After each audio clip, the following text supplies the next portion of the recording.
Okay, hi there. This is a CPE writing, it's an article, and this is the question. A travel magazine has asked readers to send in articles about a different journey they made, sorry, a difficult journey they made. You decide to write an article in which you describe the journey, explain why it was so difficult, and say what lessons you learnt from it. Write your article. My Jungle Adventure. This article was written by Roland Simon.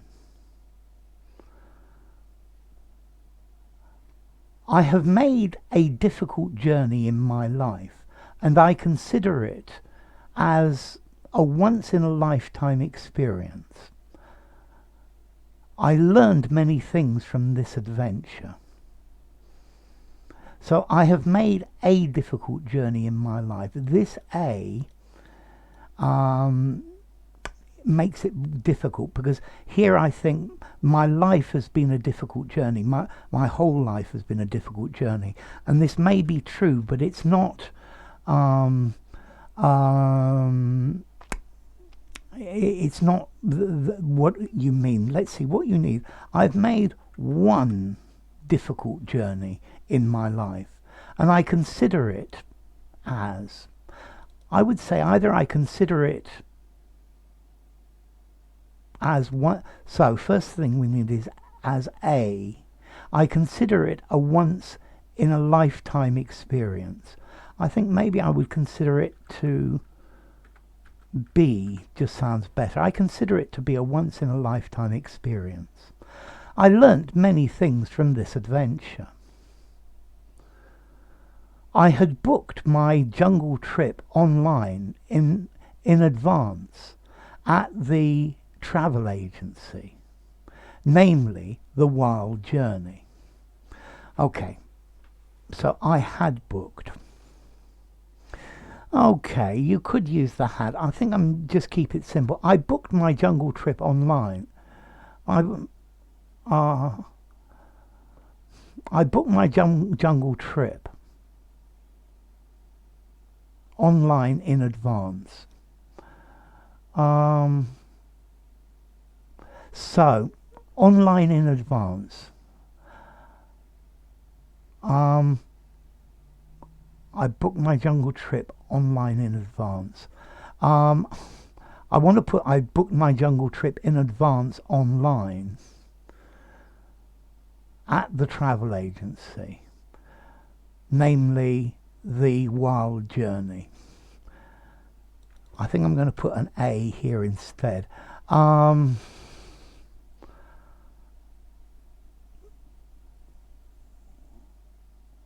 Okay, I booked my jungle trip online, comma, in advance, comma, at a travel agency, namely The Wild Journey.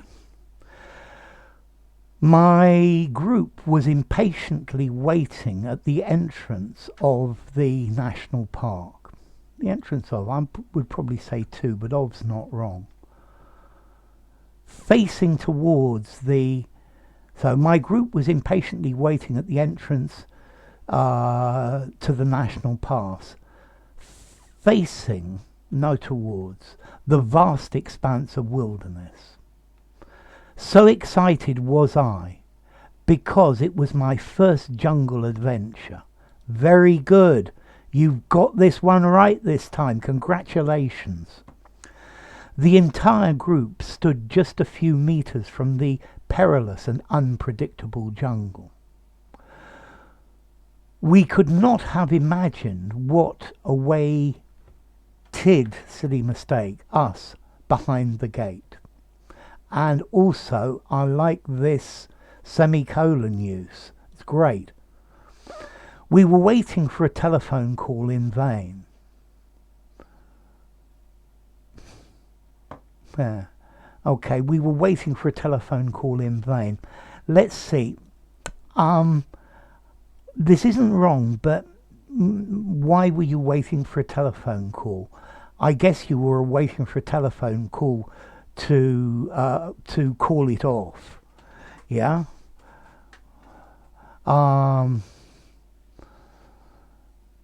So we were waiting for a telephone call in vain. This needs more information.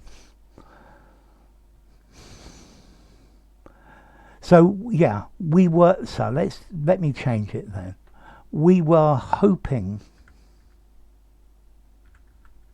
for a telephone call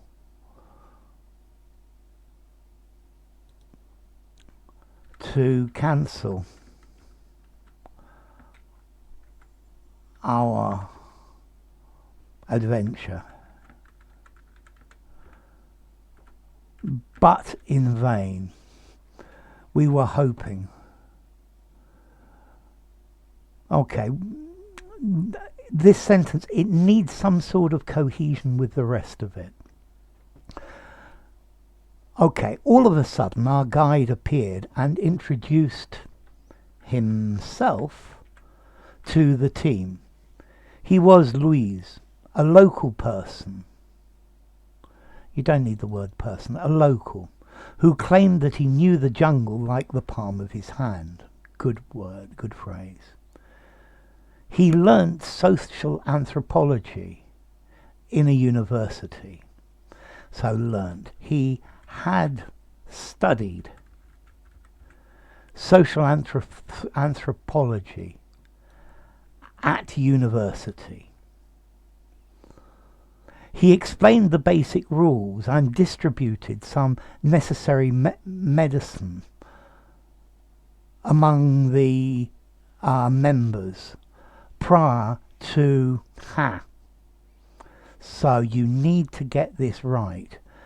So firstly, prior to, and then either our or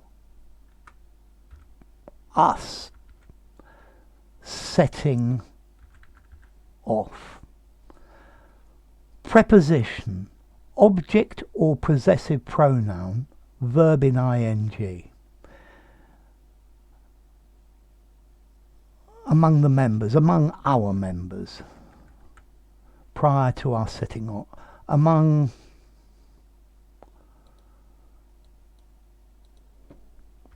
and then you would, if I put among our members prior to us setting off.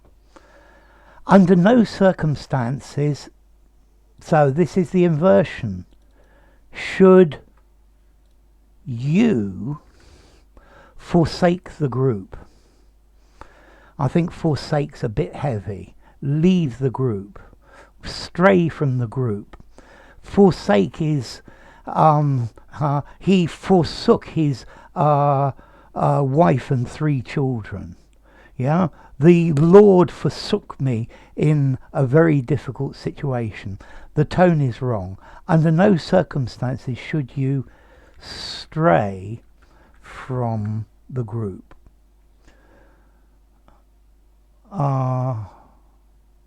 So under no circumstances should you stray from the group. This was the main principle. The principal was the overriding principle. Eventually, we embarked on our journey with a long boat. So, in a long boat. Okay, you need more description of this boat. In a long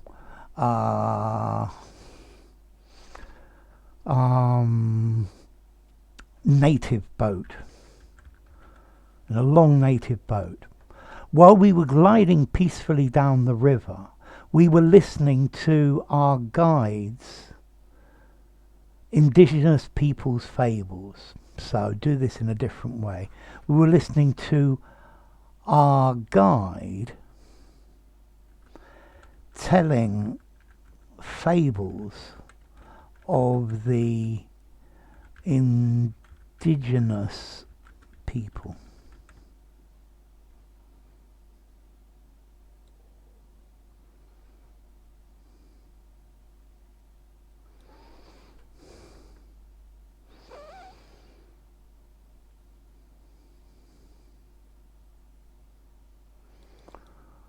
So, which were about, I think one, so indigenous people. Put a semicolon here. Makes life easier. And I see you've got another one coming. One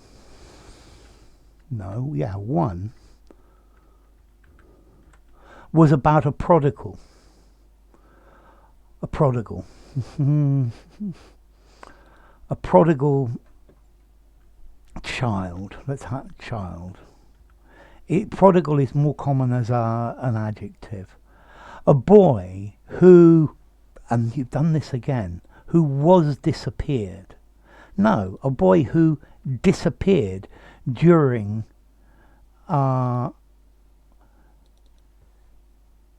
the difficult journey of his initiation test.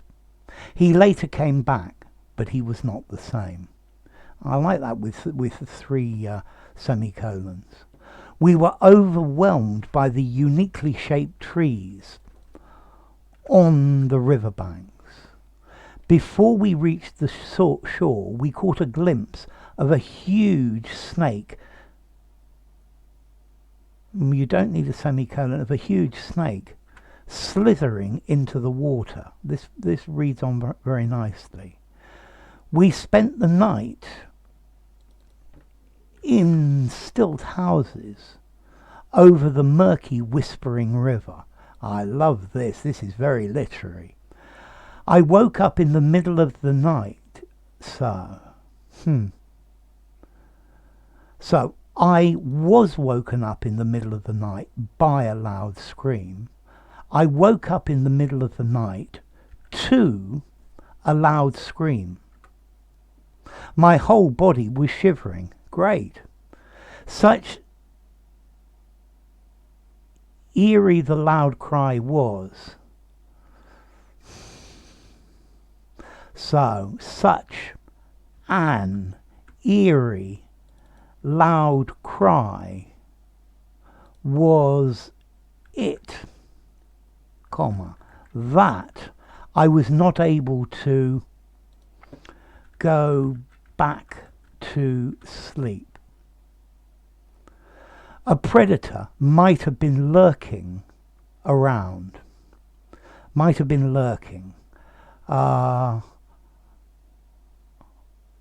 Around the corner.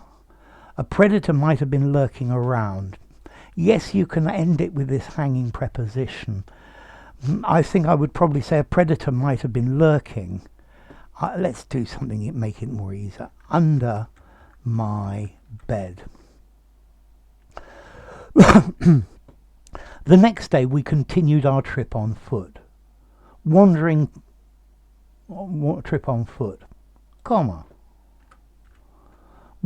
constantly until it became dark.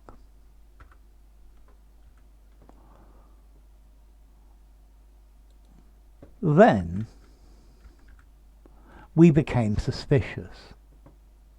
Everyone raised their voice. We might have got lost in the jungle. Although we began to question the veracity of our guide's qualification and knowledge, his slinging rifle on his shoulder provided some assistance. So, slinging, no. His rifle slung on his shoulder provided some reassurance. The palpable threat heightened our senses. We paid attention, and we paid attention to every noise. We climbed onto high ground, where we spotted a solitary jaguar lying under the canopy. So we could use lying, skulking under the canopy. We gazed at this majestic animal from a safe distance. Our harsh complaints about the long walk, or the long walks, fell on deaf ears, and the team continued to follow the guide until we ran into a native village. Are harsh complaints. So, I'm going to move this word harsh about the long, harsh walk. Are bitter complaints about the long, harsh walk fell on deaf ears, and the team continued to follow the guide until we ran into, found by chance, a native village. The tribal chief welcomed, silly mistake, us with open arms. We ate some unspecified meat for dinner and slept in tents. The next day we arrived in the national park where our tour started and encountered our supposedly tour guide. This supposedly is wrong here. Let me just read them there. Hearing our adventure, the travel agency was in utter disbelief. They had never heard of Luiz. Okay, so, and encountered our supposedly tour guide. The next day we arrived in the national park where our tour started, and I'm going to put another we encountered our real tour guide. Okay, so let's see. It's not bad. I get the feeling you've been trying to do this in the time, and it's very good. So the one thing I don't think you've answered is say what lessons you learned from it. Maybe you could say something like, I learned not to take things at face value, or not to book things online, or something like that. So I think I'm going to give you maybe 3.5 or 3.25 for answering the question. Okay, you've tried some good structures. There were 3 attempts at inversions, although one of them went wrong. I think maybe 3 1/4 again. How cohesive is it? It's not bad, but you've written much more cohesive things. I think I'm probably going to give it a 3, maybe 3.5. I'm going to go to 3.5 because of these, out of 5, because of these all these semicolons. Okay, silly mistakes. There are definitely a couple of silly mistakes, and 1 or 2 other mistakes that you probably shouldn't be making at C2 level. I think I'm going to give you again a 3. And okay, the vocabulary used, the vocabulary is quite good, and your vocabulary is always good. I think I'm probably going to go for something like a 4 in that. I think maybe overall I'm going to give it maybe a 6.5 out of 10, maybe a C+ or a B at level C2. So it's still a very good effort. Thanks very much, Roland.